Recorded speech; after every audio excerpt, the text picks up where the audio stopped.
Hi. Okay, so I wanted to make a very, very, very special video to me.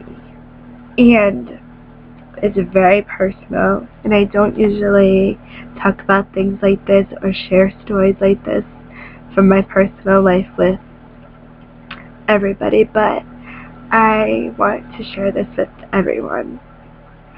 So, some people already know, and a lot of people don't know, that June 29th of 2012, I had a nervous breakdown. Now you're probably like, whoa, what the fuck? Or you're like, blah, blah, blah, she's doing this for attention. No. No, no, no, and no. I have been debating about sharing this with people and letting everyone know what I went through, how I'm doing now, and to show people that when you are down and out and that you get to a point where you do just want to give up and you feel like you have nothing left to live for, that there are reasons for you to still live, and there are reasons that you can make it. Now, I had gone through a lot last year, and I pretty much lost everything. Friends, I felt like the world hated me. I felt like I didn't need to be here no more. And I felt like I was just done. I had nothing left in me. I had no fight. I had no motivation. I was depressed. My anxiety was at an all-time high. I was scared. I was alone. I didn't know how to cope. People that I thought were my friends turned out in the end to not be my friend. People that I thought could trust turned out that I could not trust them. I made some very bad decisions that got me into some deep drama. And it pretty much took a toll on my head, my heart, my body, my soul, my core. It took a toll on me. I didn't know who I was. June 29th of 2012, 8 o'clock p.m. I walked into my bedroom, cried for a good hour, and I felt full of rage. Now, I saw red, and I was full of hate and anger and sadness and hurt. I didn't know how else to deal with it. So, what did I do? I trashed my room.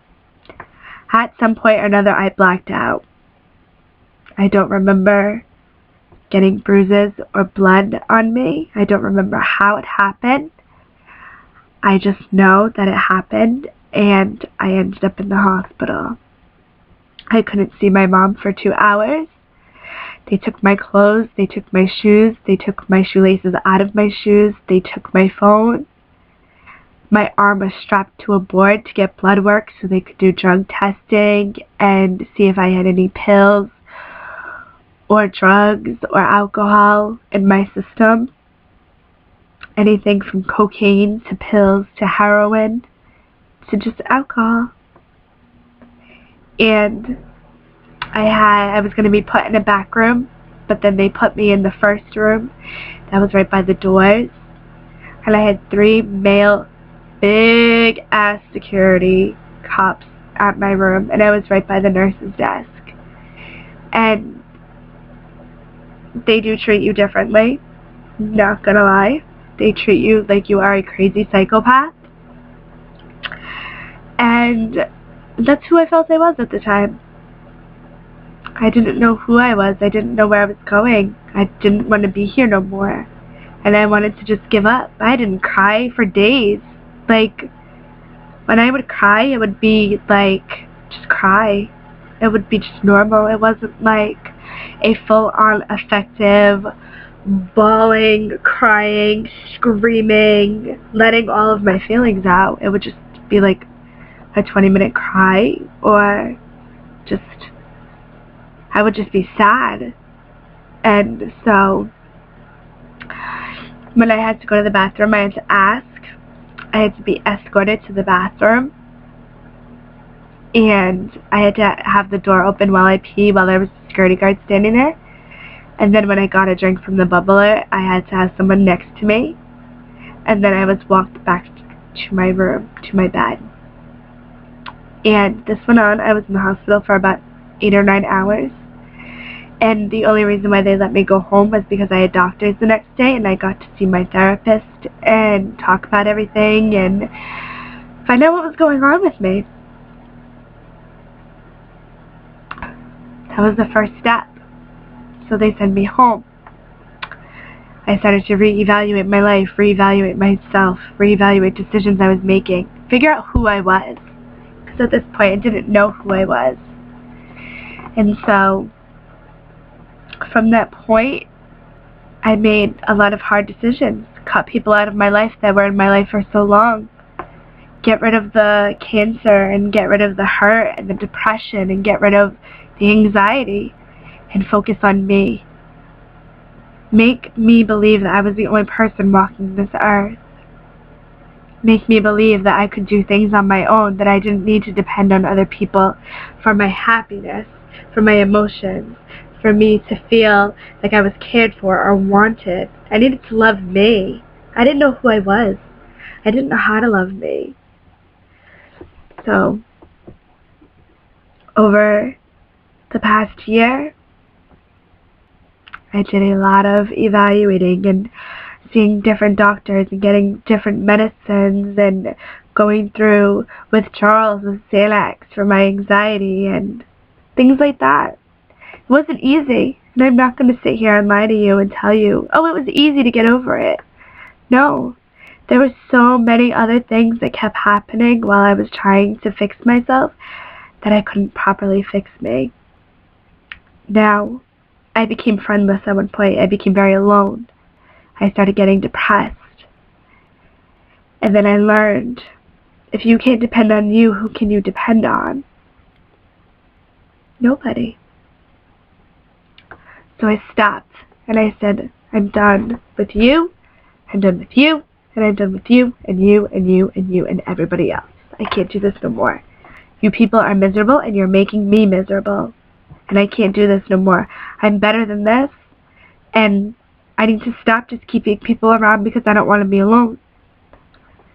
So I cut all them off. My next step, get off medicine. Because I didn't need it. I didn't want it. I needed help, but I didn't want medication being thrown at me. So then, we get off the medicine. Went through withdrawals of Xanax, got put on Celexa, didn't take anything, stopped taking all my medicine. And then,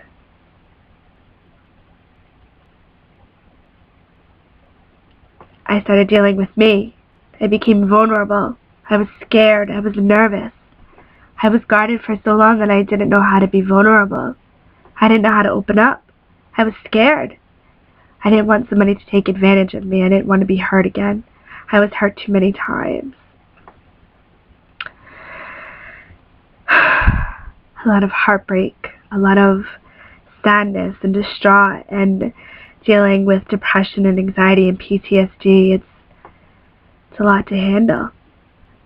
So then, as the months go by and the days go by and the minutes and the seconds, I start becoming this person, and I see a smile, and I was like, I know that girl, and everybody loves that girl, and that's where she's been. She's been hiding because she was scared. I started getting happier, and I started doing things that made me happy, and I started surrounding myself with nothing but unconditional love and support, and I wasn't putting up with the stuff that I was putting up with before and just keeping people around. I learned how to live with me. I was okay. And I started getting better and better and better, and this was with the help of therapy and on and off medications and people around me, and figuring out who was there for me and who wasn't there for me, and who to cut off and who not to cut off, and start over. It was my fresh start. It was my second chance. So, fast forward till now. It is May 14th, 1:45 a.m., 2013. This smile is 100% genuine, 100% real, and I won't ever lose it ever again. I'm way more than any medication. I'm way more than any mental disorder or disease that I have. I'm better than that. I've done so many things to get myself to this point that I'm so proud. Just me being proud of myself. It has been an emotional roller coaster for me. And to wake up every day now to the love of my life and to myself is just a wonderful feeling. When you're okay with being you and you stop worrying and being scared and fearing all these things that you can't control, when you stop all of that and you start to enjoy yourself and you start understanding more and looking at the bigger picture, you'll appreciate your life a lot more. And I'm so grateful to have a second chance. I'm so grateful to be here talking to you guys and making this video and sharing my story. I was so scared and nervous before to talk about these things, but I'm not. Because it's made me a better person. I am who I've always wanted to be. And I'm only getting better. I'm living proof that when you're down and out, and you don't think you can make it, you can make it. I love you guys. Keep your head up. And always, always smile. Always be you. Don't ever let somebody tell you that you can't be you. Don't ever let somebody hold you back from following your dreams or setting goals for yourself that you believe you can do. Don't let somebody's harsh words pull you down. Stay true to yourself and be who you've always wanted to be. I love you guys. And I wanted to make this and prove to you guys that it's never, ever, ever